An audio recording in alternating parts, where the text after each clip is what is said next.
Good day, everybody, and welcome back to another episode of Cthulhu and Chill. Hello. Matt and I are here. Hey, there he is. We're here again for another week of shenanigans, which I'm sure you're used to by now. Little life updates, a couple of topics to talk about, and some funny news at the end for your enjoyment, which is normally where we lose it and could just end up laughing our way through till the end, pretty much. So here we are. We are back. So, Matt, how the devil are you? And what have you been up to this week? Well, I'm going to get out of the way and say poop already, because, you know. As soon as we finished Cthulhu and Chill that Friday, I was throwing up and shit through the needle again. That was literally like 45 seconds. That's why I'm getting it started now, because that's how this is going to roll for this episode. I see. Okay. Yep, that was literally the worst Friday and Saturday I've ever had, because it came with a migraine this time. Oh, there's his music. We shall listen to that in a moment. Yeah. We went to a bird world on the Saturday with the little man. A bird world. I've not been there in a long time. Don't bother. No? No. It is fucking awful. It's basically been turned into a giant playground now. Oh, I see. They've got rid of all the farm. They got rid of all the the flying shows they used to do. Yeah. All that, you know, that weird little barn thing. They did all like the barn shows for the birds and whatnot. So it's been a long time since I've been there. The aquarium died off because of COVID. Oh. The fish will catch it, do they? No. There's no bug world there anymore. The bug bit went. The reptile house went. Yeah, they've all sorts there. Majority of the aviaries look like they've disappeared because they're now replaced with giant fucking playground bits that... I say giant, I literally mean they're like treetop height. Fucking massive treetops. Okay. Little man tried to get in one. He was too fucking scared to go up. Bless him, he was so high. So it was like, okay. I see, so not what it used to be. No, not fucking worth it. Not worth the money it costs these days now. No. It's a shame because it used to be really nice. Yeah. Well, I don't know, when was the last time we went? Was it that? We went with college at one point. Did we? Yeah, I'm pretty sure we went there with college. And it was shit. I don't remember going to college. Yeah, I'm pretty sure we went there because it was like the environmental interpretation thing we had to go to. Do you remember? We had to look at all the boards and all the signs and how they were getting across information to people and stuff like that. I'm pretty sure that was Bird World. And it was a fucking shithole. Everything was falling apart, all the signs were falling down, and it was pissing it down with rain when we went. Do you know what? Vague memory, but I don't remember that. Yeah, no, it was definitely with college we went. Unlike the countryside course, because we had to, there was a whole module about how do you get information about, you know, the environment and countryside management and all that sort of stuff across to people in those environments. Like if you were managing a site where people go and walk and enjoy and stuff, like, and you put information boards up and stuff like that, what kind of information do you put up, what does it need to convey? That was like a whole fucking module that we had to cover. And we went to Bird World to go and look at theirs. And it was fucking shite. Everything was falling apart. Didn't see any birds while we were there. Pointless. I don't remember pretty sure any it was of the that. same place. Well, I mean, there is only one Bird World in the UK anyway that I know of. No, the last time I went was about probably 10 years ago. Okay. And I remember it being a lot more aviaries, a lot more just birds, really. Yeah, birds in Bird World. Who'd have thought? Trying to find... I can find out when I went last by scrolling through the photos online. But I am not finding the birdies. Yeah, I see. I'm finding Finland. I'm finding Harry Potter World. But not the birdies. Yeah. No birdos. Oh, that's fine. It's not the end of the world. Fuck it. Don't know when. Other news. New phone. Oh, Finally got an upgrade. Arrived. Yeah, it arrived on the 3rd, and I will never get used to the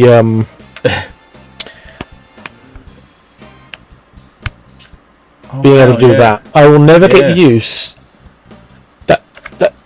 That's so weird.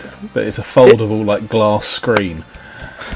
It just feels like it's gonna break. Yeah. But it's quite sturdy. It's a bit smaller than the other one. But the when it's in this mode. Yeah. And you can notice that. Yeah. But when it's in its giant enormous mode, it's so easy to type and shit. Unfold it into pretty much like an iPad, isn't it? I mean, foldable glass screen. It's fucking huge. It's that size of my hand. It's the Z8 Ultra, and it's quite a nice phone. It's alright, yeah. Alright so far. Yeah, unlimited data. Yeah, can't go wrong. All the porn I ever want. Yeah, nice.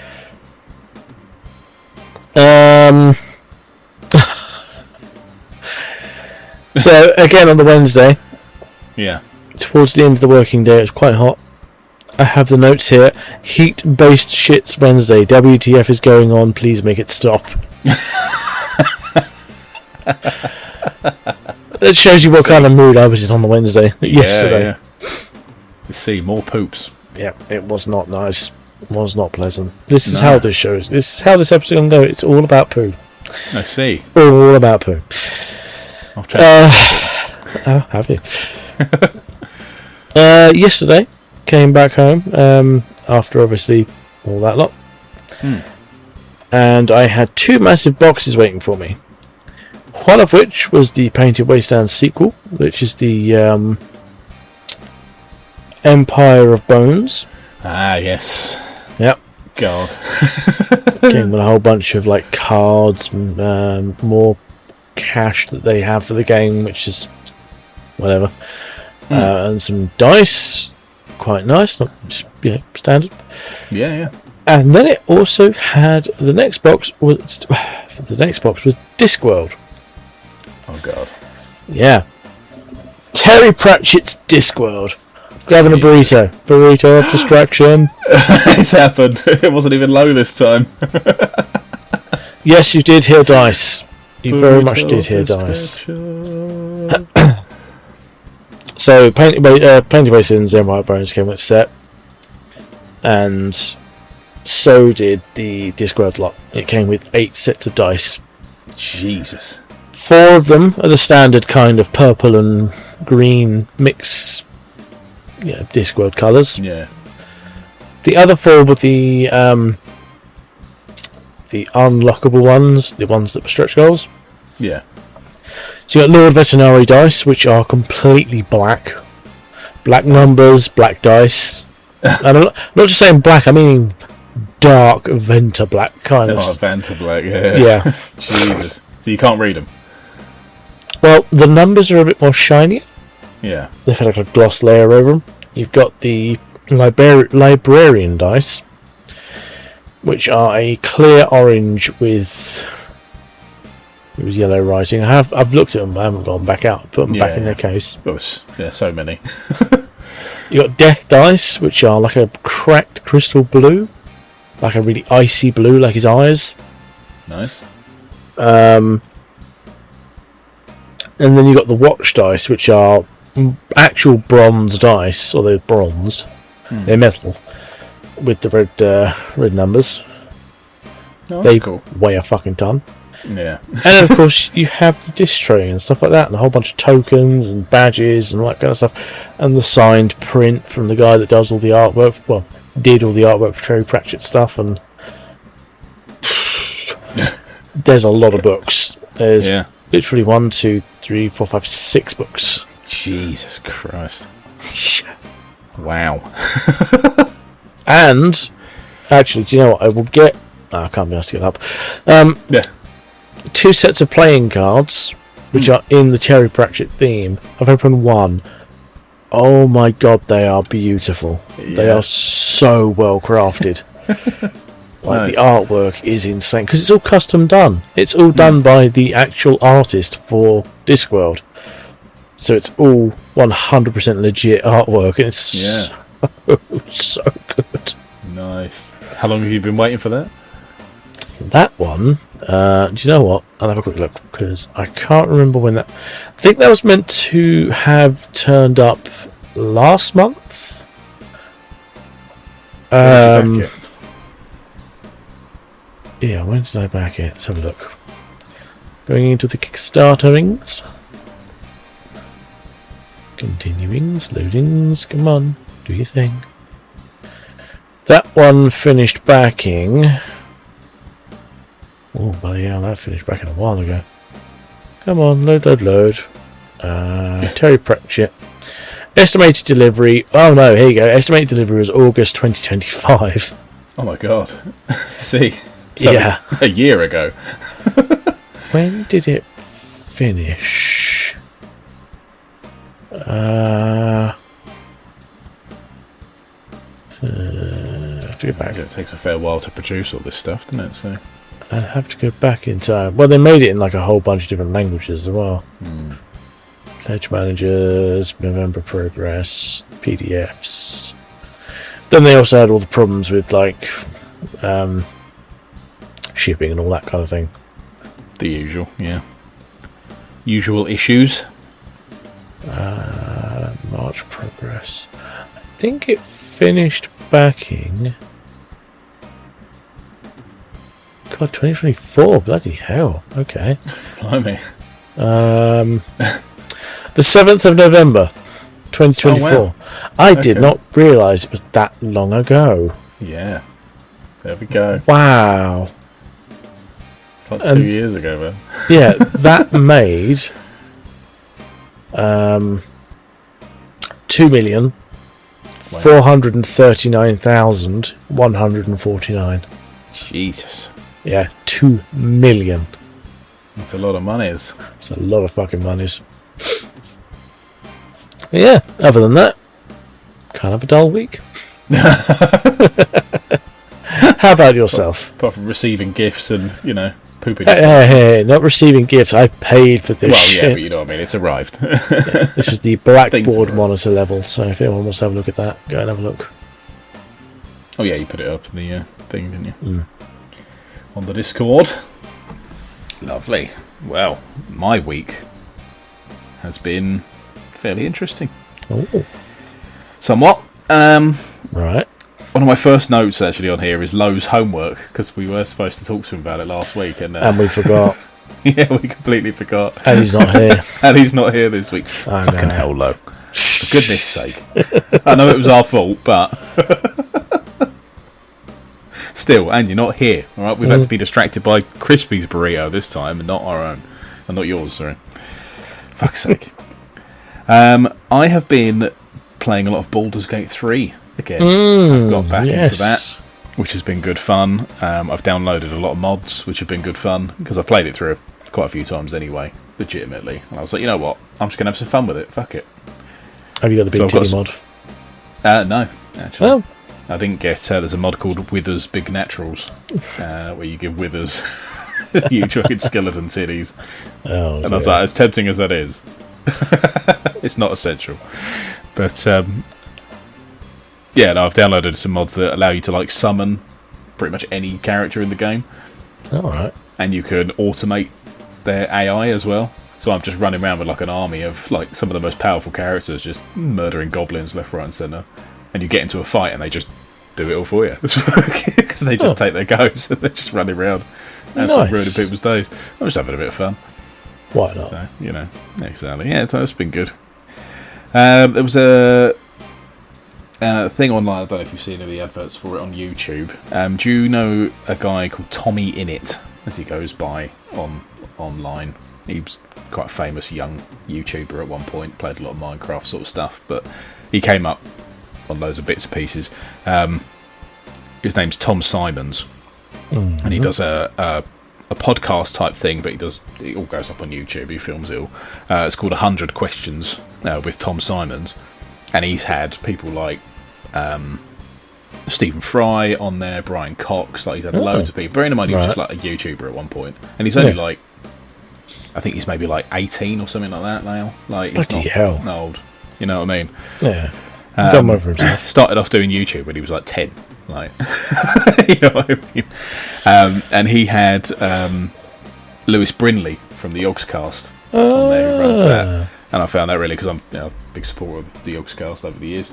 And he had him on there for an interview, and it was actually really quite funny. So it was quite good hearing the background of how they started and how they sort of got into stuff and went up to where they are now, you know. So and he literally asks 100 questions, and that's like there's like a big counter behind them, and it goes down as he asks the questions. That's quite a cool idea.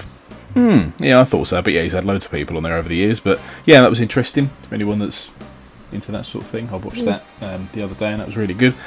I also went to the doctor's on Monday. All right.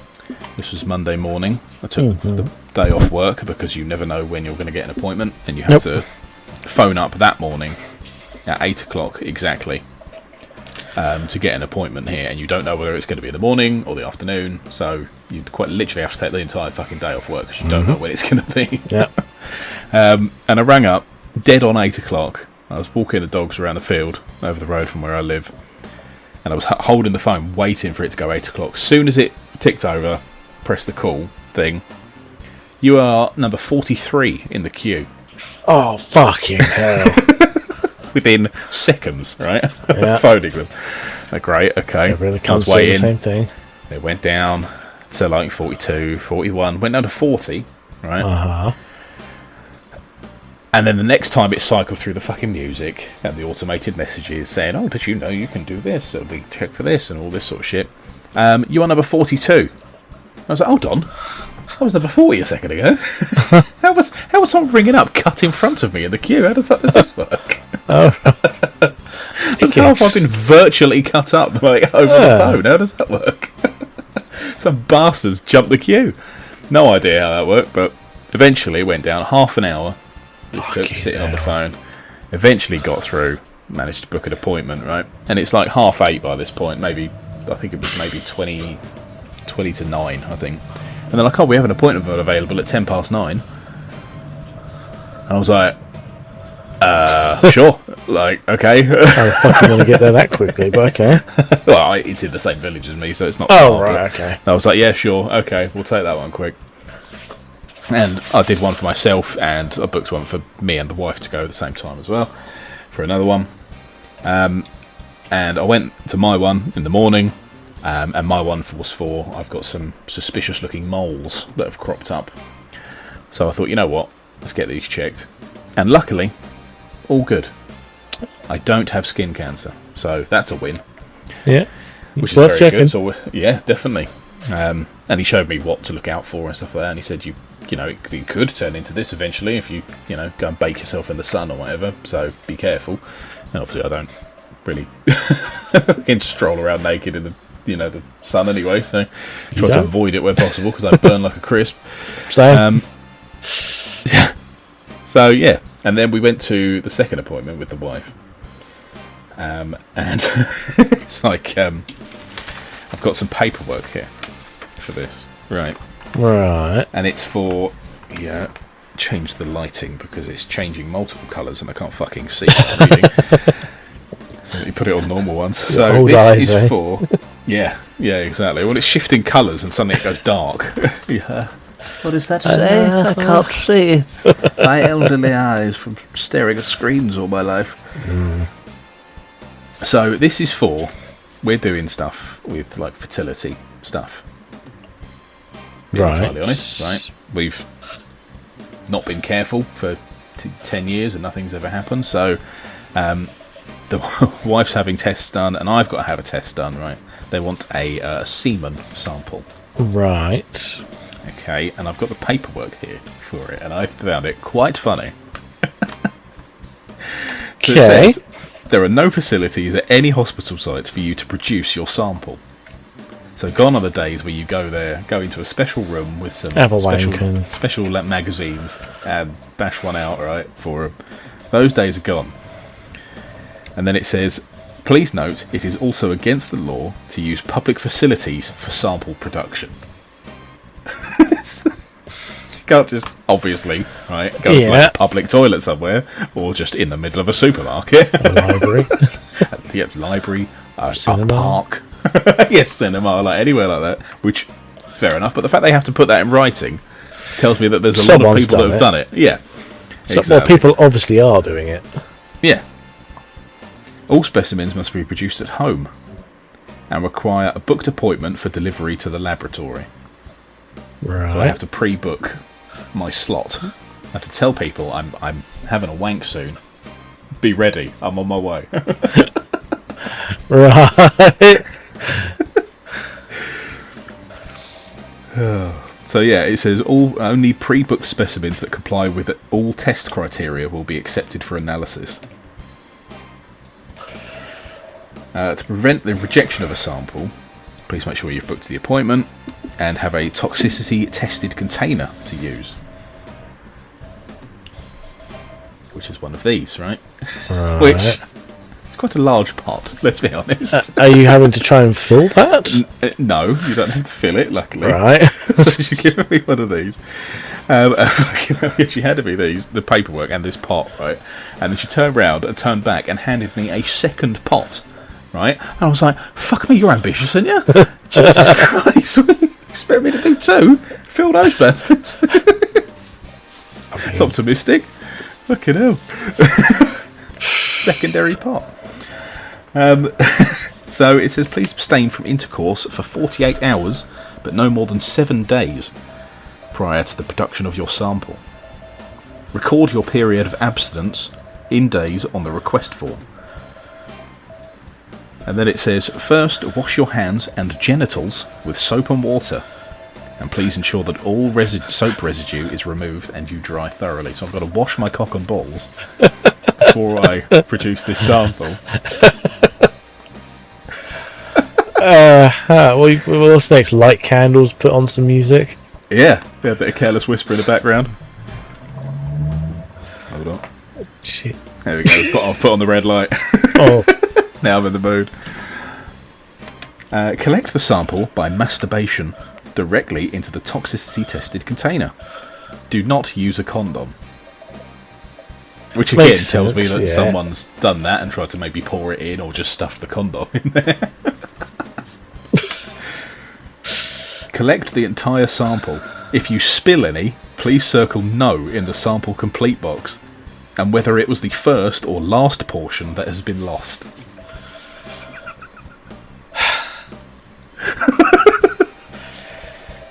Okay. Please ensure the lid is secure to prevent your sample from leaking whilst in transit. Record the date and time of the sample production on the request form, and please ensure you deliver your sample to the laboratory within 50 minutes. Within 50 minutes? Where's the lab? 50. The nearest one to me is in Guildford.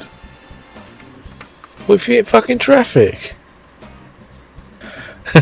I've got 50 minutes, right, to toss myself off, put the sample in, and then jelly legs my way to the fucking car. 100-metre dash. Yeah, exactly. They were fucking hot and sweaty anyway. Like, don't know where I am. I'm crying. You know, the usual stuff. Usual, yeah. Yeah. It says it must be kept warm whilst in transit. Inside a coat pocket is ideal.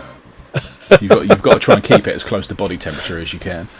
I'll tell you. Literally said, like, some people put it under their armpit or like slightly sit on it or something like that in the car to try and get to where you are. So I've got trying. So this thing cracks. Why not? Here's an idea. Why not order a family bucket KFC meal? Right. Just tuck it in between. I see. The trouble is they're going to get a sample pot at the bottom of a bucket that's just filled with bones because I've Here's the thing. KFC. You see, man. Nice. Well, you're supposed to keep the chicken around it before, like, you get the sample there and then And then I'm shitting my pants because I've got food poisoning because KFC is shit. So. Just make sure you don't spill the container on the chill. Oh, I didn't realise it comes with special dipping sauce. Oh, it's soggy chicken. Fucking salty chicken. Oh, you have arrived at the wrong time. Oh no. Okay, carry on. At the very right time, who knows? The last little bit literally says samples that arrive late or outside the appointment time will not be processed. Must be so I have to be within 50 minutes. I have to get to so I've got 2 pots to fill. Well, not fill, but you know. So you've got to spank the monkey, Yes. get it all in a pot, Yeah. book it all the way to kill. Yeah, They've gone again. Not surprised they've left. Book it all the way.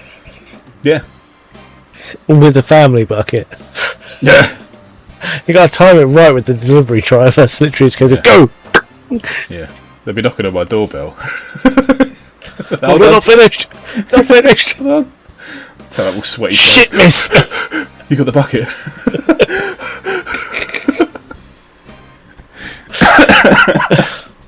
So, why is Barry White playing very loudly from your... There he is. Good God. But yeah, that's what I've got to do. I've got to ring them at some point and book in an appointment. And you've got to... Well, she was explaining about it. You've got to basically clear yourself out first. Like a week beforehand. Before you go and you're supposed to give the sample. So non-stop bashing for a week. Not necessarily non-stop, but just so that it resets. Basically, you clear everything out, all the bad ones, if there are any or whatever. Like you clear your pipes out, and then you're not allowed to do anything for 48 hours beforehand, which is going to be hell. So you've got because doctor's orders, you got to get your 5 a day, right? So you've got to drain the tank and then basically wait 48 hours. Allow obviously all the new production to happen. Well, actually, it takes a lot longer than 48 hours to bring production. It's like 6 months. Yeah, they basically say don't do it for 48 hours before, so yeah. At least. So. Build up enough of a charge. Yeah, exactly. And then I'll pass the pot across the room. I think it's just in case the first one goes wrong. Just give me a second backup pot. How does it go wrong? What the hell happens to make it go wrong? Who knows? Blood and tears and all sorts in it. I don't know. What the hell happened here? Yep. So yeah, that's the thing I've got to do. And I think I've got the real rough end of the stick. Right. Because the wife has got to have a blood test. She's got to have an ultrasound. She's got to have a pelvic exam. She might have to have an internal camera. I've got to have a wank. Like, I think I've got it worse, to be honest. I don't know how I'm going to manage. She also said, right, bearing in mind me and the wife are the same thing, she also said, no one's allowed to assist you with the sample just in case it's contaminated. She said that to our faces. And I was like, oh, well. I see. So no one's allowed to help. I'll tell Raoul to stand down. You go get that kind of I don't know the name of the music, but it's the one they play at the races. That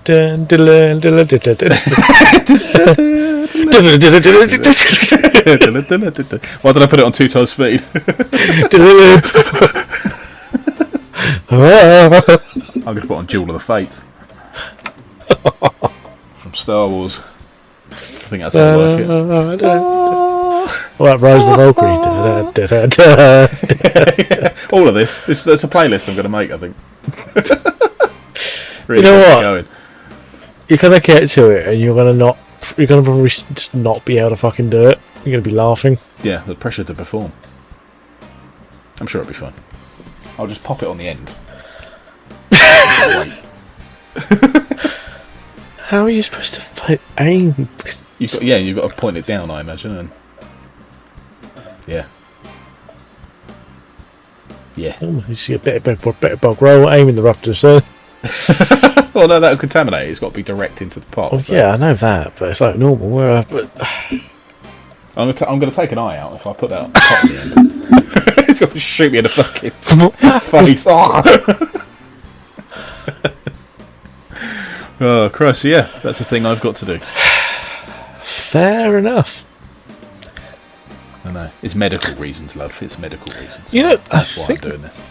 There is a way now that you can do tests at home. I've seen that you can get these little things for your phone. Obviously not as accurate as an actual lab test, but you basically jack one out onto this like screen thing. It clips. It's like clips over your camera, right? So you can see it. I see. Just so happens to coincide with my OnlyFans. Right. Sorry, only moms. Oh. That's poor marmots. God, do you remember the semen racing one we did before? Actually, I haven't had an update from that. I should have looked at that. I'll enter myself. Well, wait. Hold on. Now that is a contaminated sample. Yeah, isn't it just? Jesus. God damn. So yeah. That's been my week. Fun, I guess. Baldur's Gate 3 and I've got to touch myself. So. Not that I need an excuse, but, you know. It was happening anyway, I've just been given some pots. Target practice. Shit, took the light out. Yeah. Getting out that high, I'm impressed. Ends up like Spider-Man's room. Oh no. There's everything stuck. Fucking webbing everywhere. There we go. I'll put the mood lighting back on now. Oh god. There we go. So, moving swiftly on. Do you have a topic for me, sir? I do. Excellent. I do. And let me get up the voicemails I have for this. Oh. Because I have sent a few messages out to people. To tell me their funniest poop story. I see. Yes, indeed you do. I see.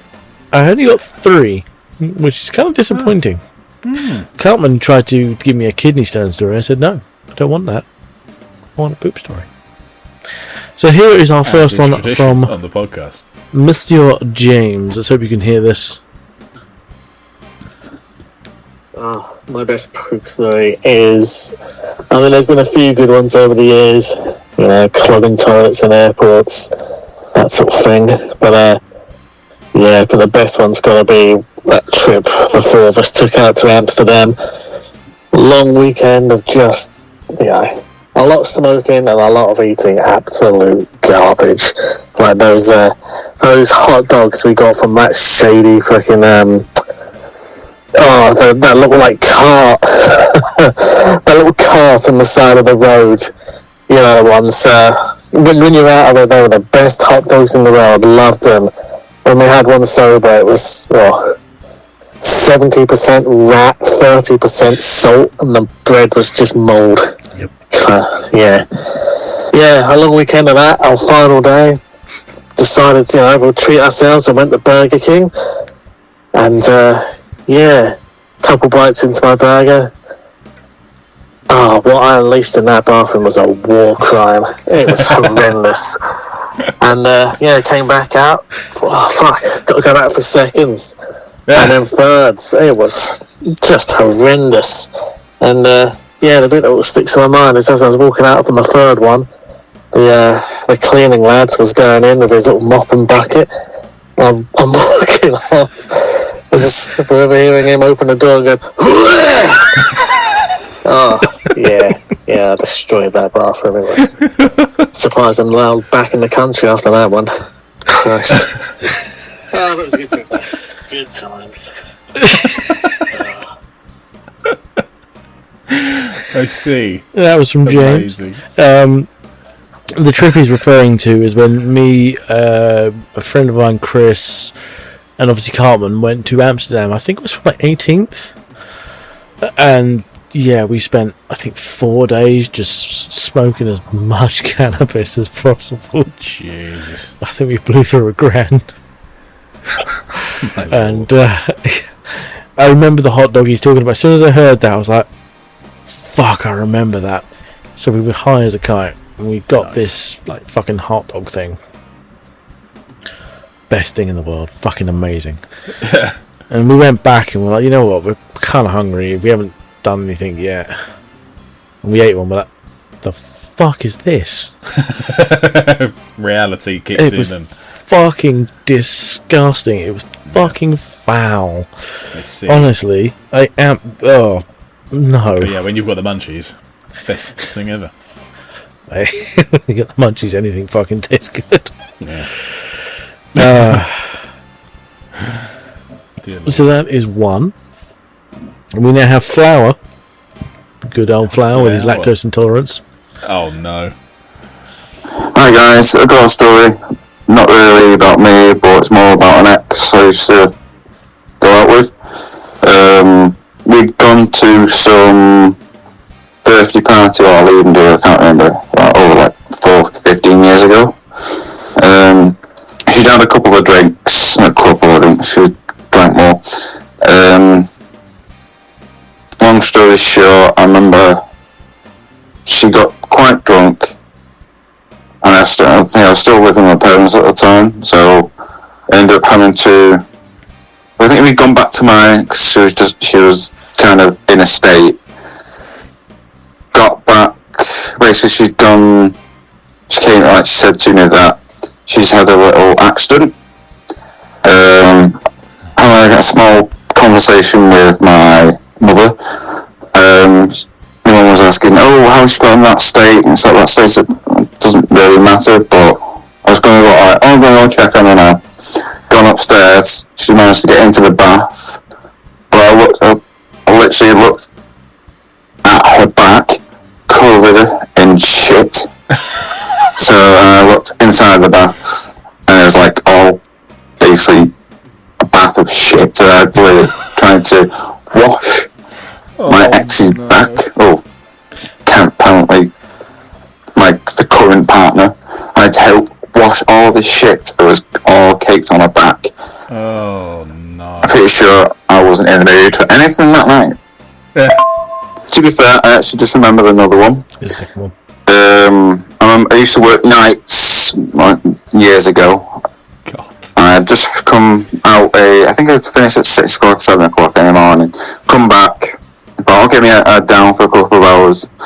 So I fell asleep, woke up, like half awake, half asleep. I feel a bit uncomfortable here. I'll have a fart. I'll treat myself. So half asleep, just let it go. But then I could hear and feel something, and literally straight away I was wide awake and ran to the toilet because I'm not sure what it was, but I think I had a stomach bug. I'm just glad it didn't seep down my leg, let's just say that. Thanks, Flower. And I have one more. Jesus Christ. You have to wash your ex. Yeah. Wash them down because they've shit everywhere in the bath. I've never been that bad. That's disgusting. No. I've never been washed down by someone. I have one more, and it's from Adam from Lightly Used. This is going back a few years, apparently. This is when he used to live with Gareth Gwen. I don't know if you know that name. Apparently he's someone on radio. Or some sort of comedian. No, so, I recognise. From Adam, I shared a flat with Gareth Gwen in Cardiff. It was a first floor flat, and someone tried breaking into Gareth's bedroom window, at the front of the house. His girlfriend heard something, woke him, and they saw a hand in their windowsill. This disturbed the intruder, and they dropped down into the small front garden, and Gareth saw them by the door. So he went downstairs, opened it to find diarrhea all over the lower third of the door. Oh. He woke him up 4 a.m. to let me know just what happened, that he'd called the police and to wish him a happy birthday, because it was Adam's birthday at the time. Happy birthday, there's shit all over the door. Apparently when he phoned, he was told by the police they wouldn't clean it. He thinks they arrived by 8 a.m. Gareth told them the guy had long gone to wipe his arse by the time they arrived. My God. And that was fucking awful. Opening the front door and half of it's covered in fucking liquid diarrhea. That's fucking gross. Yeah. So I thought, you know what? How much further can we go with this? How much further can we go with these kind of stories? So I went on to Reddit to r/traumatizing poop.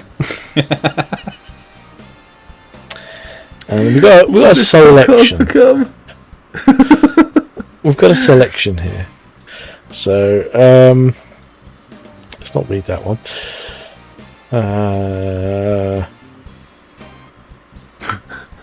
Okay, so this is from 6 years ago. Was at a Best Buy, had to shit when wiping with the TP, slipped, got it all over my hand. Tried using the TP to wipe it off, only to spread it around and make it worse. Wasn't about to touch any clothes, so pants around my ankles. I opened the store door, bunny hopped to the sink, very visible shit on my hands. Halfway to the sink, when in walks the security guard. Dude started to walk in, takes one look at me, does about face, and walks the fuck out. I mean, you would, wouldn't you? Like, what'd you do in that situation? Someone's there, arse out, because they got their fucking trousers around their ankles, covered in poo. Just nope, I'm not dealing with that. Gym class, grade 7. Had a feeling I needed to all day. Had a feeling I needed to all day, but it hit me in gym class. Ran into the wash/changing rooms, sat preparing for a long haul. I got past the initial diarrhea blow, and I'm sitting waiting for the rest to slowly drip. When the worst nightmare becomes a reality, a kid walks in, I pray he doesn't see me, and goes on with his business. And gets the fuck out. But no, he says, "Who's in there?" So I have two options. I either leave the awkward silence, him knowing I'm in there, or I say my name.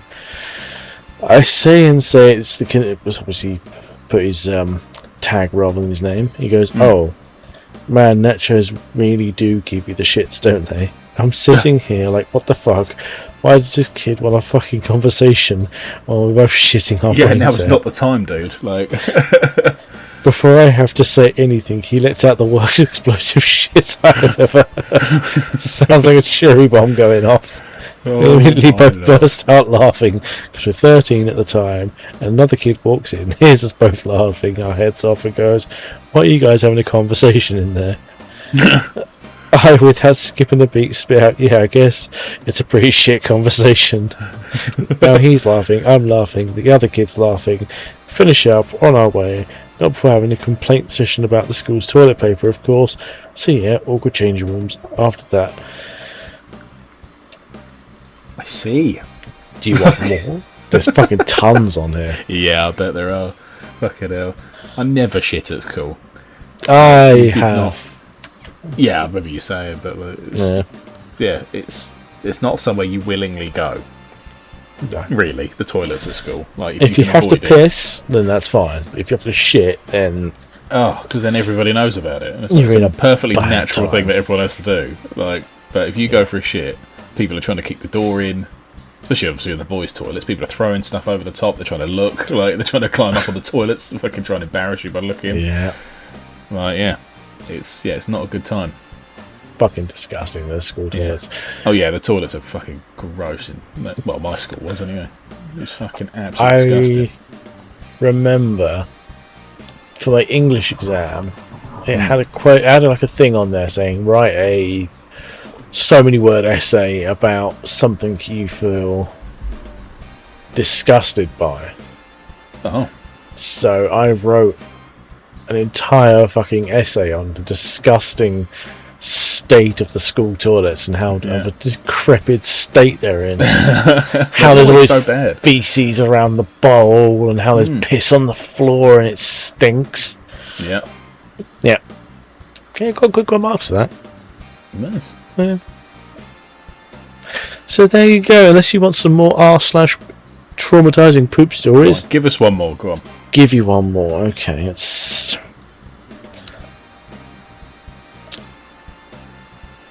try and. Okay, right.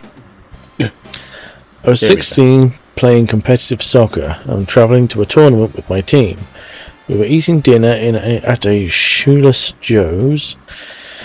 I ordered what I always did, chicken Caesar salad. I've always had a weird stomach, random things were called explosive diarrhea. I guess IBS. Either way, I eat the salad. Within 20 minutes, my stomach starts rumbling. Bad. I run to the washroom, barely get my jeans unbuttoned, and unload. I'm in there for at least 10 minutes straight, shitting. I look around, and to my absolute horror, there's no toilet paper. Oh, that's the worst.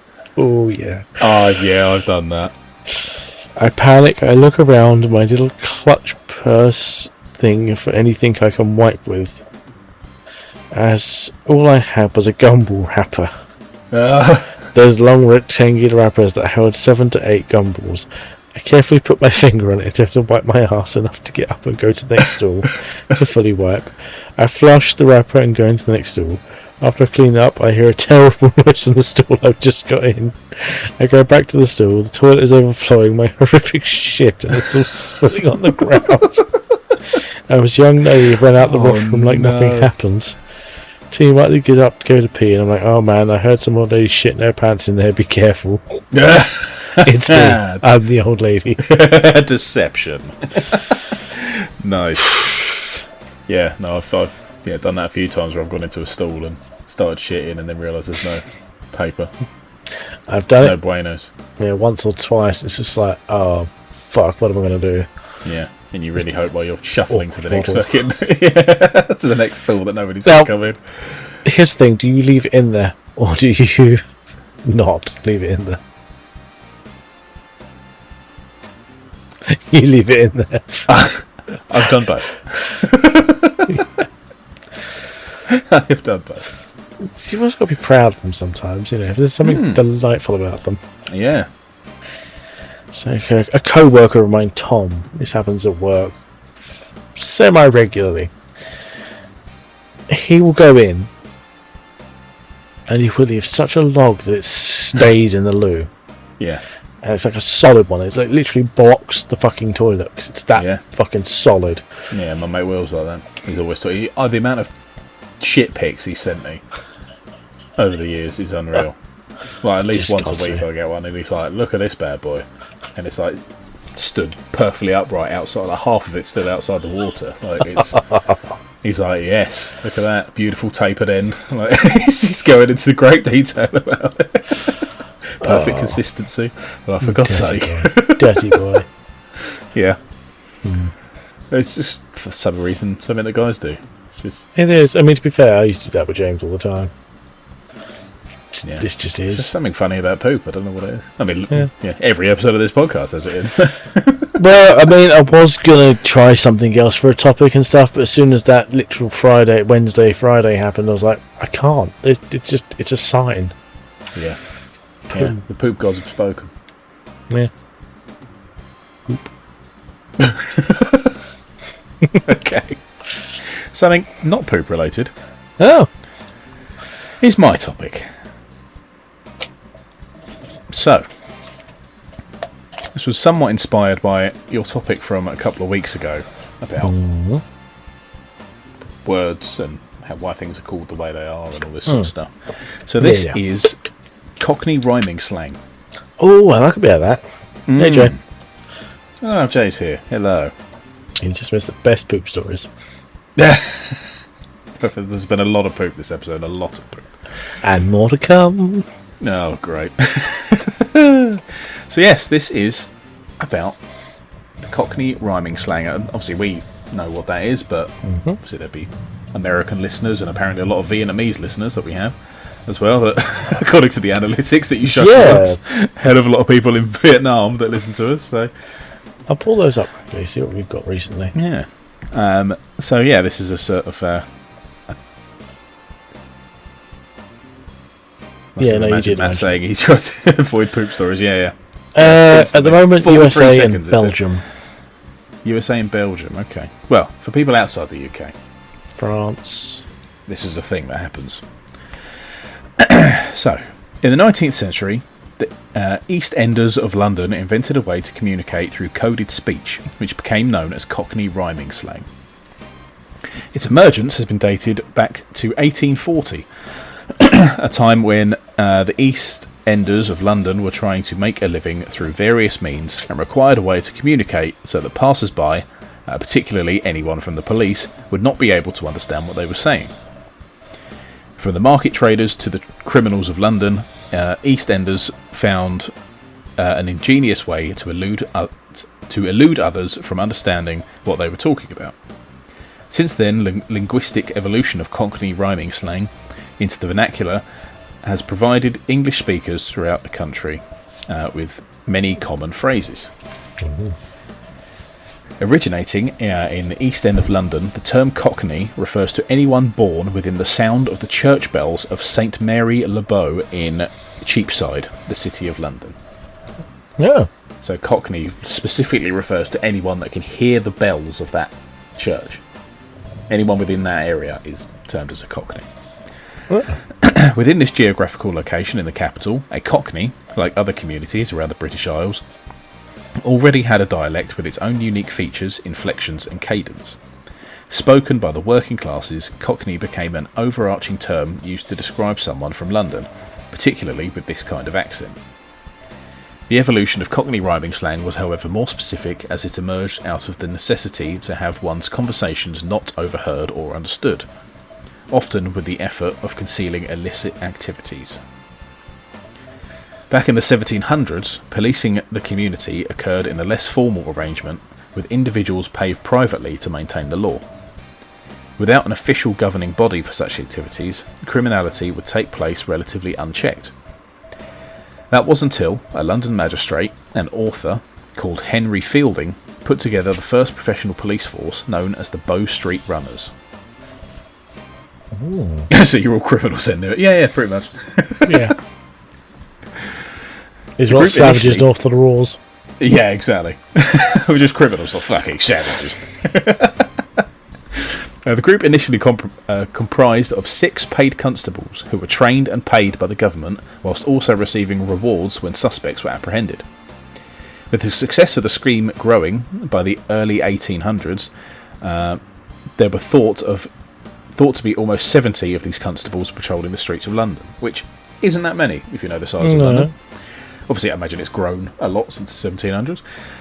Eventually, however, the first foray into formal police forces was replaced by the formation of the Metropolitan Police in 1829, and the eventual disbanding of the Bow Street Runners in 1839.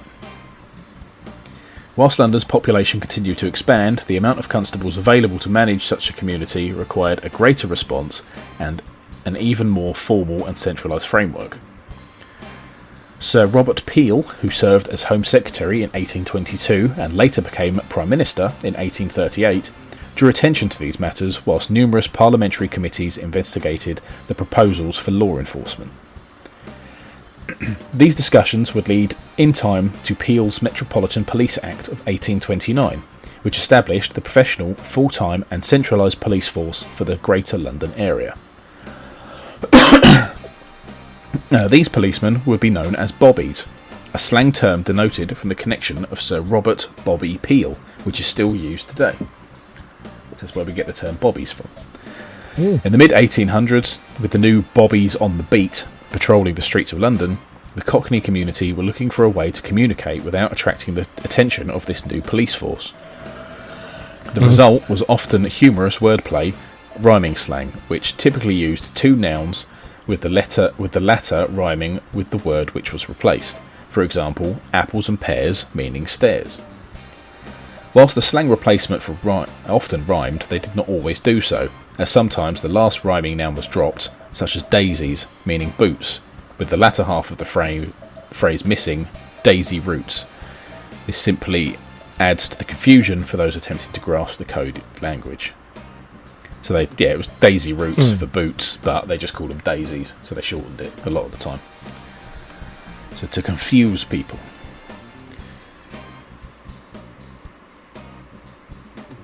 Yeah. Jay's comments are great. Because all cops are cockheads. Yeah, pretty much. Yeah. In time, the development of these catchy phrases would spread throughout the community. used frequently amongst the criminals of London who were seeking a way to communicate their clandestine activities right under the noses of law enforcement.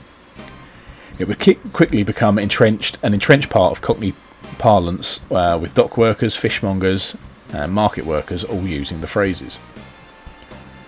And then it gives some examples, but I have got another list that I would like maybe for you to guess some of them from. Cool. Yeah, let's do it. You've got the normal ones that most people know, but I've got another list somewhere that is interesting. But I'll finish this article first. Yeah. These phrases would continue to evolve as more people used them and the codified language was adopted into the vernacular of everyday London speech. Such phrases also continued to be added to the rhyming slang dictionary with specific links to the activities undertaken by Cockneys at this time in England. It was quite common in the 19th century for Londoners to travel down to Kent and spend their summers hop picking. It was here that the slang term for dog became cherry, which has its roots in cherry hog, referring to the containers that were used to collect the crop. What? The dialect also included specific areas and place names for London. Example, Hampstead Heath, meaning teeth, Peckham Rye, meaning tie, Tilbury Docks, meaning socks, and Barnet Fair, meaning hair. So they actually use location names as well. From its origins in the mid-1800s, Cockney rhyming slang had evolved to become an extensive linguistic phenomenon in its own right, with phrases continually added and modified over the decades. What had started with a design to evade the authorities with deceitful criminal overtones had evolved to become often harmless everyday speech used by many individuals. This evolution would continue well into the 20th century, with original inventions adapted. For example, Mickey Bliss, meaning taking the piss, by ridiculing someone, became taking the mickey. Or telling porkies, which would commonly be referred to as someone telling lies, originating from porky pies. New words and phrases would be added with reference to contemporary culture, such as Hank Marvin, meaning starving, and Basil Fawlty, a popular comedy figure, meaning balty, as in the curry. Many of these phrases and references would enter into people's vocabulary with little thought as to their origins back in the 19th century. Their origins back in the 19th century East London. One such example of the widely used phrase, still common today, blowing a raspberry, which originates from raspberry tart, which is rhyming slang meaning fart.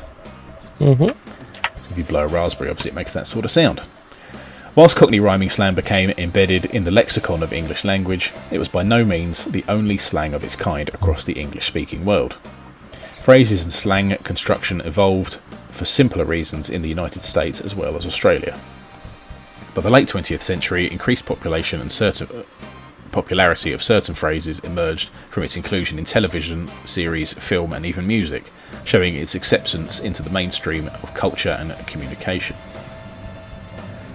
Now, in the 21st century, the English language continues to change and adapt.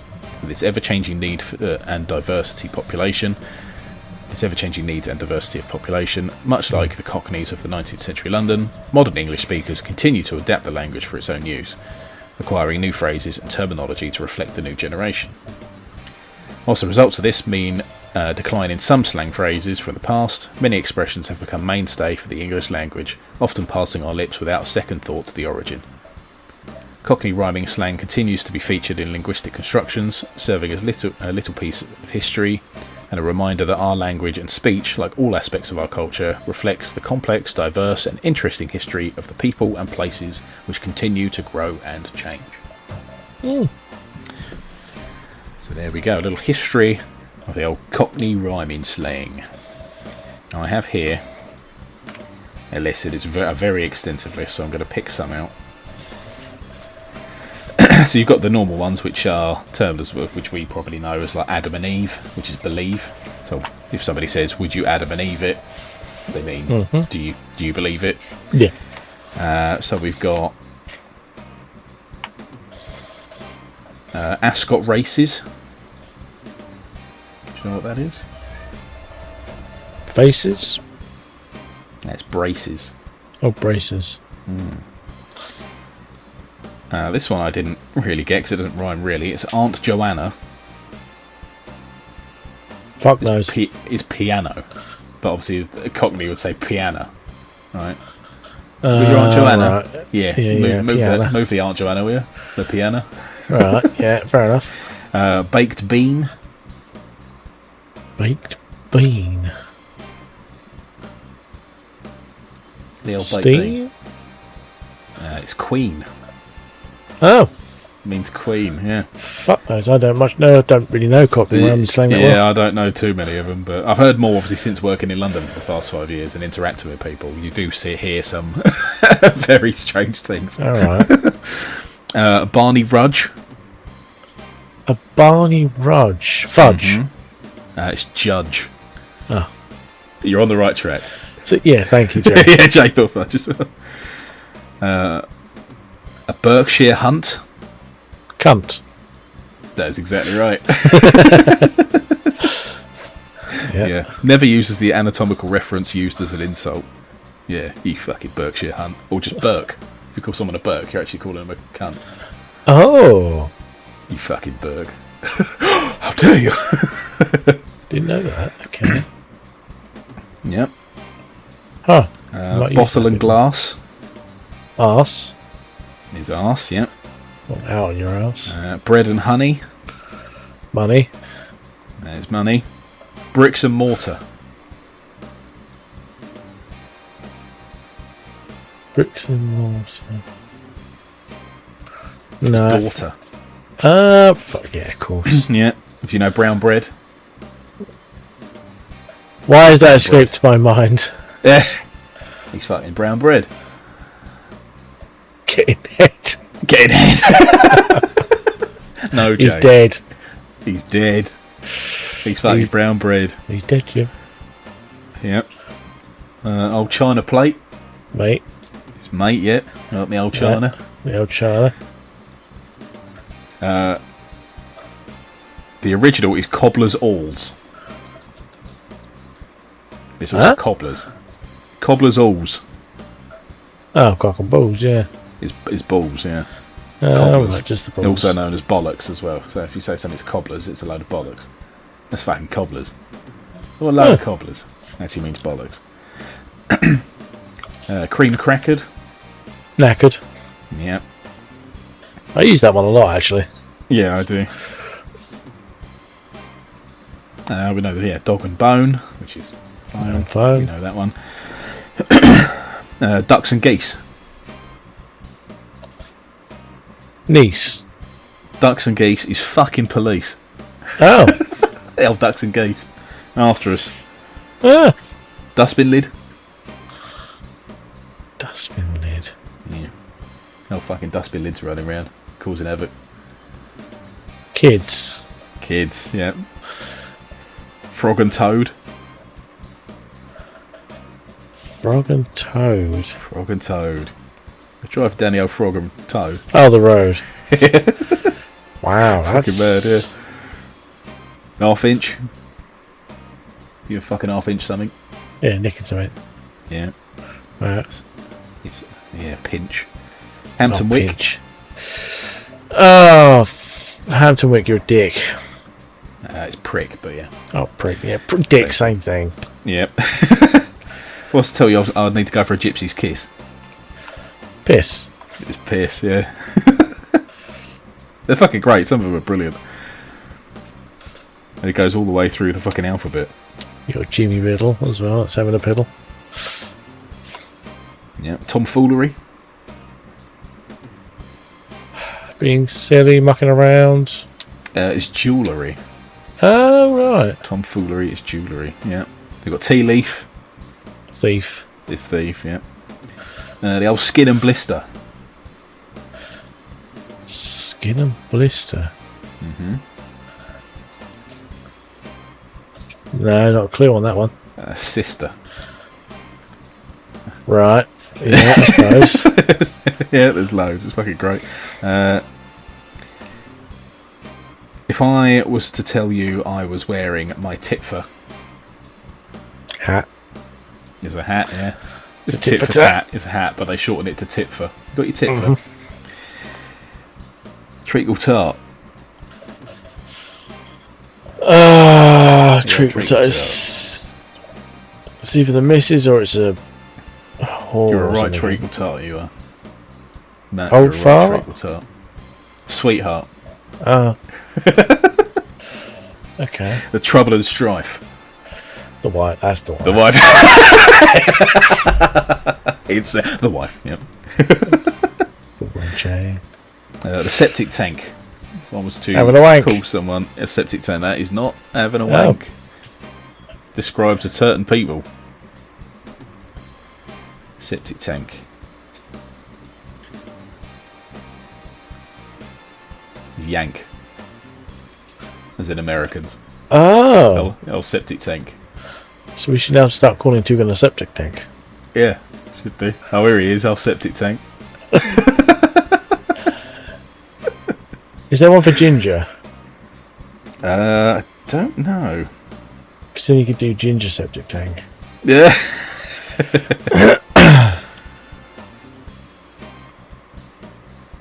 Yeah, kind of like I could see. El Peckham Rye. I'll mention that in the other one. That's tight. Yep. Oily Rag. Slag. Yeah, that's fag. What's fag? As in cigarette. We call cigarettes fags over here. Calm down, Americans. Not what you think. There you go. Nobby Styles. Oh, it's Carrot Top. So it's a Carrot Top septic tank. Nobby Styles. Nobby Styles. Oh, I've got a terrible case of the old Nobby Styles. Shits? No. Rhymes with Styles. Ooh, they're piles like Jane? Yes, piles. Well done, Jane. Yeah, piles. Good case of the Nobbies. But I'll leave it there. There we go. Yeah, I can't say I've had that one before. There's like 100 on this list. It's fucking great. But yeah, some of them I've never heard before. But as I say, since working in London, I've heard a hell of a lot. And I've had to ask some people before, because you chat to like tradesmen who are like real East End fucking lads. A lot of the time, you know, you meet a carpenter or electrician on site and they're talking to you or something, and they're chatting away to you, and you're like, they haven't got a clue what you just said, mate. Sorry. Nice. Yeah. Nice. Fair play. So there we go. You have to sit there and describe it to you. Rhyming slang. Yeah. Fun. So that is my topic for this week. Done and dusted. Now. Nice. I believe it's time, Matt. It's time for that glorious news. Without the music, because we're not getting striked again. No, we're not doing copyright. Ooh. So, I have several news stories. The first one is nature and animals. How a little bowel movement 540 million years ago sparked an evolutionary explosion, changing the face of the Earth forever. There we go. We're back. We had a little palate cleanser with my topic, and now we're back to poop. If we're going to figure out how the planet might react in response to a big environmental change, it's important to figure out what drove the big change in the past. It's a quest for knowledge that recently raised an interesting question. Have you ever thought about the world before poo? Can't say I have. I'll be honest. The earliest life forms actually scooted around the ocean without an anus. Instead making do, or should there be doo-doo, by pushing digestive food back out the same way it came in. Then along came a revolutionary invention, the through gut, giving digestive food a back exit and changing the face of our planet forever. I see. New research led by the Flinders University in Adelaide, South Australia, has investigated how this explosion of excrement might have marked a pivotal change in the evolution of life on Earth. The work concludes that an event dubbed the Fecal Revolution sparked the Cambrian explosion around 540 million years ago, widely regarded as evolution's Big Bang. The dawn of the anus. The newest film from Planet of the Apes. To understand how it unfolded, we have to go back 600 million years to the Ediacaran period. I'm probably butchering that. The first complex animals were moving around and eating, but in their blind gut, meaning any food that went in their mouth had to be regurgitated back out the same way. Nice. This slowed down their consumption, as you had to wait to process what you'd already eaten before you could eat some more. Then, a series of genetic mutations saw the body plans elongate and the gut with it, until it found an exit at the opposite end of the body. A little thing we like to call the anus. I see. The minute you've got I a think through the first animal that got that. Surely there had to be one first that, you know, and he was just munching away with his mates, and then obviously turned around to go and munch some other bits, and they were like, "John, what the fuck's that on your ass? You've been shot." There's no way through you. It's fucking hell. The minute you've got a through gut, so food going in one end being constantly processed and going out the other, it means you can eat almost constantly. TV presenter and naturalist Chris Peckham told IFL Science, which is the place I've got this off, in a recent interview. That means you can access more energy, which is going to give you a greater capacity to grow. In order to capitalise on your new internal plumbing, you're going to want to have your mouth at one end and your anus at the other. Then you need to gather all the sensory organs required to find food. It's a setup we take for granted, but the moment in evolution we should be very grateful for, because, to borrow Peckham's word, no anus, no head. There's fucking tons to this article. I could go on. Actually, no, there's only a little bit more. Fuck it, we'll finish this. A small bowel movement, a quantum leap for evolution. And so began the new era in Earth's history. The environment was changing with once widespread microbial mats being hoovered up at rates never seen before. In fact, the evolution of the anus may have even triggered one of the planet's first mass extinction events. Oh god. The ancient ecosystem was also experiencing organic matter and nutrients pouting into the ancient oceans at a never seen before rate. Starting from one end of the Ediacaran through the Cambrian. We see this change in fossil records in the form of coprolites, traces of fossilized poop. I see. There's little in the way of coprolites from the early Cambrian, but they increased in abundance towards the middle of the period. As life diversified, the fossils revealed so too did the complexity, shape and the size of poo. The authorities saw this in coprolites taken from 35 deposits across the globe. Together they say these paint a clear picture of the changes taking place in tandem with the rapid diversification of marine organisms. To put simply, how much more is there? To put simply, I think you said there was only a little bit left. Yeah, so do I. The fecal matter includes microscopic pellets through to centimetre scale coprolites containing shells and other animal fragments. Yeah, you've entered at a weird point, but you know you missed the jizz stories earlier. Yeah. Dr. Russell Bricknell, an evolutionary biologist and paleobiologist at Flinders University College of Science and Engineering, in a release. With this shift, we see increasingly complex digestive systems, particularly in early arthropods, which evolved specialized foreguts and digestive glands capable of processing a wider variety of food. It becomes clear in the fossil record that evolution of feeding strategies align with the production and the distribution of organic carbon and nutrients to start creating conditions we see in more modern oceans, and later on land where fertilizer today is used to produce our food. We have historically attributed the Cambrian explosion to numerous changes in the environment, such as rising oxygen levels. What this new data tells us is the rise of feces in ancient ecosystems was also a significant driver of diversification. This perhaps makes the first time in history that the words poo and explosion have indicated something positive. There you go. Yeah, that's very true. Fuck me, Well, yeah, it that's makes enough. sense, right? Yeah. There you go.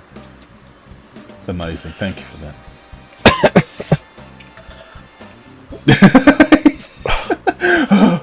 You got through it. It's all good. My first article is much shorter. It's literally like 2 paragraphs. Oh, nice. Yeah. It's not volcanic eruption. Well, it was an eruption of some sort. Yeah, that's very true. Okay, my first article. Oh. Spider-Man screening evacuated due to strong flatulence odour. Oh, God. It's from UPI.com. A screening of Spider-Man Brand New Day at a movie theatre in Colombia was evacuated with the room filled with a foul, flatulent odour. A video recorded at the Cine Colombia cinema inside the Plaza shopping mall shows movie theatre customers, including one dressed as Spider-Man, filling the lobby after evacuating the theatre. The cause of the odour, which witnesses compared to a bad fart, has not been confirmed, but theories include a patron with a medical issue passing a large amount of gas, or the deterioration of detonation of a stink bomb, a prank device that gives off a strong odour reminiscent of flatulence. They fucking stink. Local authorities have yet to comment on the incident. And that's literally the article. Oh, But right. the cinema was evacuated because Someone dropped their somebody. pants. Yes, exactly. So, have you visited Colombia recently, Matt? Because No. no, okay, maybe it was that bad that they smelt it all the way from there. Possibly. Possibly. Let's rule it out. Quite possibly. Yeah, won't rule it out. And Yes, more a short and sweet yes. article. There. Well, I've got a short one here. Man arrested after... Haha. Man arrested after dressing as the Grim Reaper on hospital roof and staring at patients. Oh, Bristol, England. Callum Fenwick, 26, was fined £200 by Bristol Magistrates Court after climbing onto the roof of a local hospital dressed in a full Grim Reaper costume, complete with a scythe, and standing motionless at the rooftop's edge, staring down at patients what a for prick. several minutes. The hospital staff say Fenwick accessed the roof through an unlocked maintenance door and positioned himself directly above the oncology ward before anyone noticed. Oh my lord! Fenwick initially stood completely still for nearly 6 minutes before shifting position. At least 4 patients reportedly called a nurse to report a hooded figure watching from above. Security footage reportedly showing him adjusting the scythe for a better angle against the skyline. He reportedly told the police he was just doing it for a video and hadn't considered the ward below. Staff say he climbed down calmly and waited by the entrance once security arrived. Hospital staff described the incident as deeply unsettling for patients having a difficult day. In 15 years of working at hospital security, I've never had to escort the Grim Reaper off a rooftop, said one of the security officers. The sale itself was reportedly unavailable for comment, currently held as evidence. There you go. We get weird down here in the southwest, yeah. There is a picture. Mate, that would cheer me right up. Oh my god, just a menacing Grim Reaper stood on the top of a building. That's fucking great. Just pressing the panic button. Nurse! Wouldn't you? I think it's my time! That's fucking brilliant. Yeah. You just gotta start knocking on the windows. Someone turns around and look at you. Fucking you're next. It's not the first time that's happened. There's been several of them like standing outside of old people's homes. And I'm like, I would see myself doing that. Yeah. Find stolen Civil War era. What? Oh yeah, I saw this article. Yeah, Okay. AP knows, yeah, that's where I get a lot of my news stories from. Why would you steal a Stolen cannonball? Civil War era cannonball. In someone's suitcase. As you do. As you fucking do. As you do. Okay. 1 second. That's my Carry on. next article from Yahoo. That's weird. Scientists say Earth must cut population down to 4 billion. That'd be cool. Researchers propose a smaller population for a healthier planet. Yep. For centuries, humanity's growth has been seen as a sign of progress. But a controversial new study is challenging that idea with a startling proposal. The researchers argue that reducing the global population to around 4 billion could help ease pressure on Earth's resources and create a more sustainable future. I mean, it's literally Thanos' principle, right? Cut the population down by half. Problem solved. Scientists are full of shit. Is there a way of doing it without killing people, though? Probably not. Yeah, colonising another planet, maybe, progression rather that takes than ages. Well, it's a start. That takes a long time rather than the mass murder of 4 billion people. That can be done pretty quickly.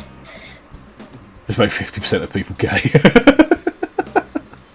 I mean, technically that would work. Technically, yeah. You're not wrong. I gave him 20 quid. That's literally the motto of this podcast. Well, that's one of them, yeah. Yeah, that's true. Yeah. The claim has sparked debate over whether a smaller population could truly benefit both the planet and future generations, raising a major question. How many people can Earth realistically support? Not this With many. the global population currently standing at over 8 billion, humanity's collective footprint continues to stretch Earth's ecosystems to their absolute limits. To restore balance, researchers behind the new study, published in the Journal of Sustainable Development, suggested a gradual target, easing the world's population down to 4 billion by the year 2200. You'd have to enforce strict birth rates and things like that, which that's never going to fucking happen. No one's going to cooperate with that. Which is they do it in China, don't they? They reduce Yeah. it down like 1 or 2 kids, don't they? yeah, but Because you they try. were populated. You try and enforce that to everyone Yeah. around the world. It's not going to happen. There are some people with very low IQ that live not that far from me, and that's not a racial thing either. Right? They're English and they're white and they breed like rats. Oh yeah, they do. They have Yeah. like 8 kids. Yeah. And they're down the old offices every now and again, getting the old handouts, Yeah, exactly. That's why they keep having more kids. Well, the sheer scale of that number might initially sound misanthropic or authoritarian. The authors frame the transition as a compassionate strategy for long-term survival. Gently ending and reversing population growth and moderating per capita impacts is a pro-nature and pro-human strategy, the study authors write. It will ease pressure on natural resources, lessen poverty in high fertility regions by way of smaller family sizes, reduce pollution, reduce resources and immigration conflicts, and improve quality of life in densely populated areas. A more modest population, gently easing the population down to 4 billion, would protect Earth's natural heritage, including its wild habitats, wild species and climate. Authors maintain that transforming our global trajectory isn't just wishful thinking, noting simply that such a world is within our grasp. Crucially, the study rejects any form of forced population control, such as mass culling or eugenics. Instead, the blueprint relies entirely on fundamental social progress, providing comprehensive family planning services and broadening education opportunities for girls, particularly across low-income regions. Historic evidence demonstrates that when women are given bodily autonomy and access to education, birth rates naturally stabilise. Population debate raises concerns over past abuses, so the idea of reducing global population remains a highly debated topic, partly because discussions about overpopulation have historically been linked to harmful policies and discriminatory views. Critics argue that the world's problems are not caused simply by the number of people living on Earth, but by issues such as unequal resource distribution, excessive consumption, and failures by government and industries to create sustainable systems. Which is fair enough. The study suggests that continually increasing population and resource consumption may not serve future generations, arguing that sustainability will require both slower population growth and reduced environmental impact per person. So there we go. We've got to reduce the population by 4 billion. I'm going with mass culling. I think that's the quickest and easiest solution, right? Fuck's sake. That's just good. People are dicks, so let's just round them up and get rid. I'll go get the axes sharpened. Yeah. Just a couple of purge events would be alright. Fair dues. How would you do it, man? I'm not even going to go into that. That's too much of a risky fucking subject. You'll piss someone off regardless. Oh, exactly. Nah. We should round everyone up. As many people as we can. Just Jay get thinks rid. the gay in 3000. I mean, fair enough. Okay. Do you have I do. final article? Yeah. Excellent. Doctors sew patients' organs together, creating a closed loop for his poop in major surgical error. Oh, for God's sake. We're back. I told you. A British surgeon has lost his job after mistakenly sewing his patient's organs together, creating a closed loop. How do you mistakenly do that? Fuck knows. Did he sneeze? Did he trip and fall? Like, so, creating a closed loop that prevented bowel movements and was nearly deadly. According to statements given to the Medical Practitioners Tribunal Service, the patient had undergone surgery, emergency bowel surgery for a tumour removed by NHS surgeon Dr. Yasser Abdul Rahman, whatever, at Royal Oldham Hospital in Greater Manchester. Rahman and other surgeons decided to perform a procedure that was not known to man that connects the small intestine and the stomach. So basically, they probably removed a section, and instead of like picking the right bit and attaching it, they just attached it back to itself, so it just made a loop. I see. Jay said the human centipede doctor is a real person now. Yeah, apparently so. Yeah, we're getting there. We're closer. We're closer to that than we realise. How did this happen? At the NHS. Yeah. Yep, that'll be it. I imagine he'd been waiting years for that operation as well.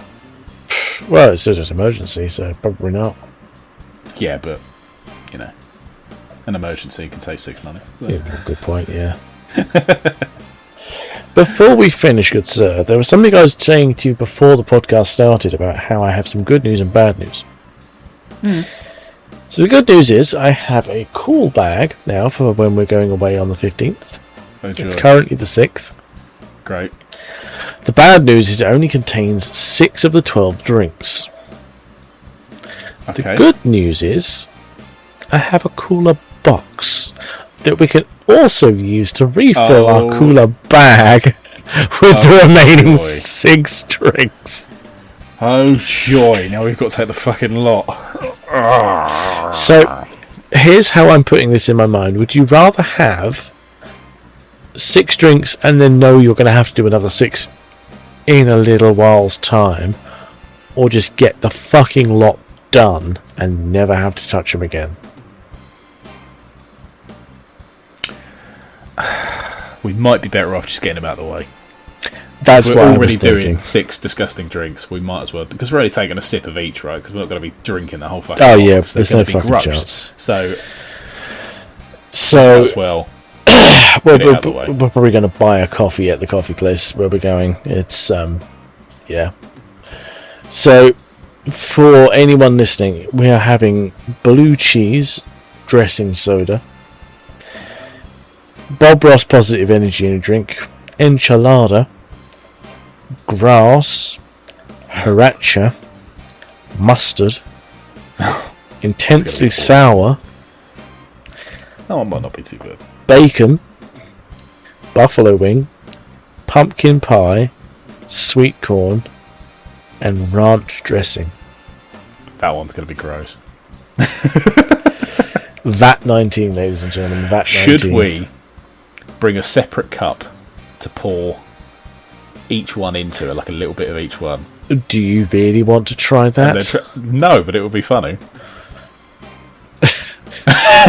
Jay says yes. You're not there. You have no say in this.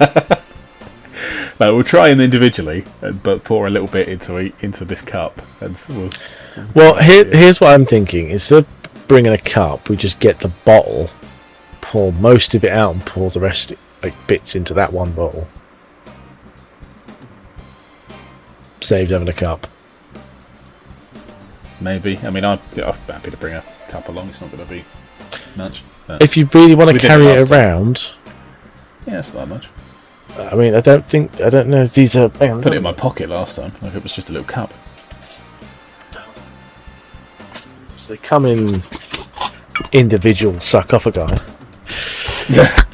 And they are... Yeah, they're bottle cap. cap. They also come in individual sarcophagi. They're bottle caps. So they're bottle caps. Well, I can bring the bottle opener. Yeah, definitely. We're going to need a bottle opener. So yeah, actually we're going to have to find a sealed. Have you seen... I've got a bottle opener, it's fine. Have you seen the Duncan Orange jar? Yes, we've seen your cock bottle opener. Yeah. That's happening on the 15th. We have one more CAC episode to do before the inevitable. Yep. I'm sure it'll be fine. I'm sure it'll be fine. Not looking forward to this. No. Really not looking forward to this. I still need to get some snacks sorted as well. Yes, please do, because we're going to need something. I have been looking, and a hell of a lot of them are just subscription stuff, like you can't buy stuff individually.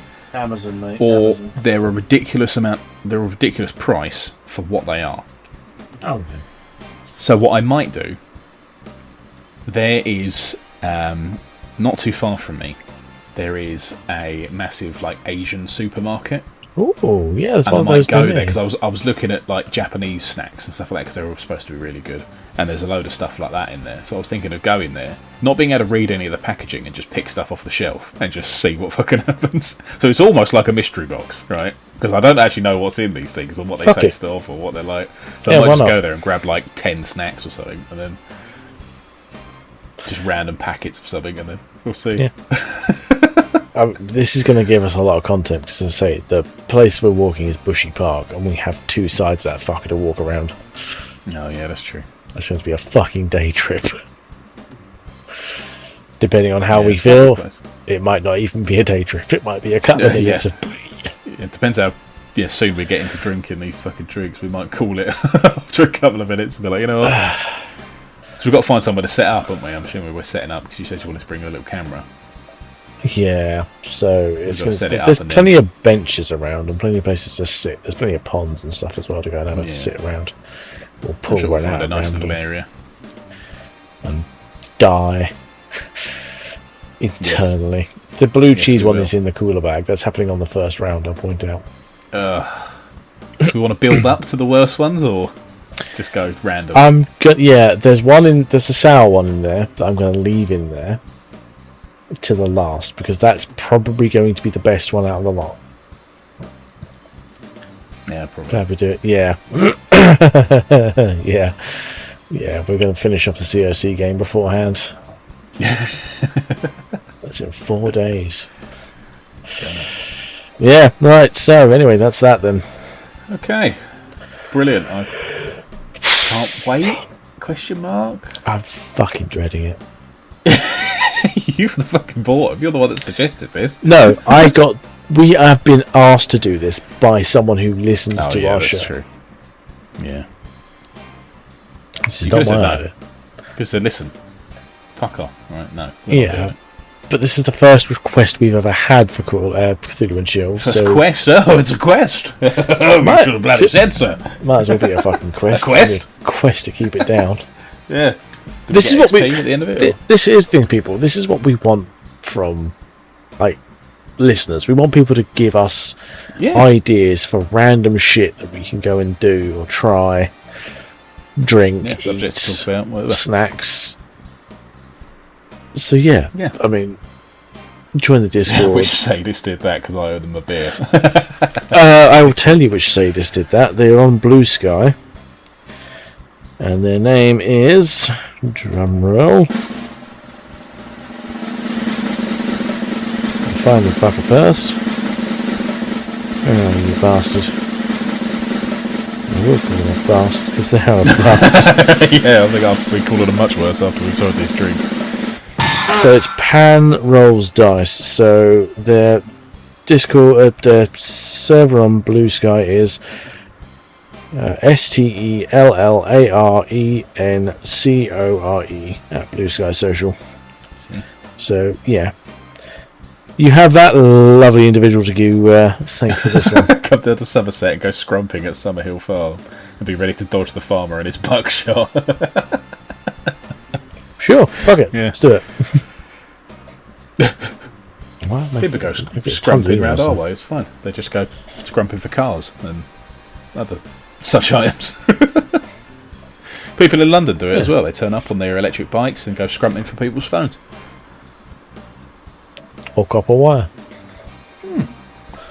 Yeah, that's quite a common thing. Yeah. Bloody scrumpers. Yeah. So, should we end this? What, in general, or just end it all now? Yeah, fuck it. I'm looking at this container. I have this container in my room with me every day, and I'm looking at it every day, and I'm thinking, I want to just die before I end up drinking this. Hopefully I'm in a horrific car crash before this. So I'll hook up to your IV. Oh yeah, great, lovely, thanks. Here you go, Rich, a bit of this one, a bit of this one. That'll wake me up from the coma I'll be in, great.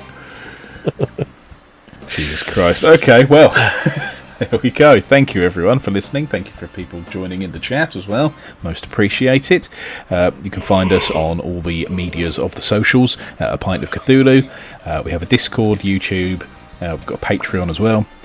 And we also have merch on Redbubble, where the new Cthulhu and Chill merch is on as well. Our little art that we had done. There we go. Matt's showing it off now. Cthulhu and Chill. There we go. There's me and Matt sat in some very lush chairs with some smoking jackets on, neither of us smoke. If you have any funny news stories or topics you want us to discuss or general messages to us, you can send them to apintofcthulhu@gmail.com. Thank you very much for listening, everyone. Most appreciated. And we'll see you in the next episode. Farewell. Bye.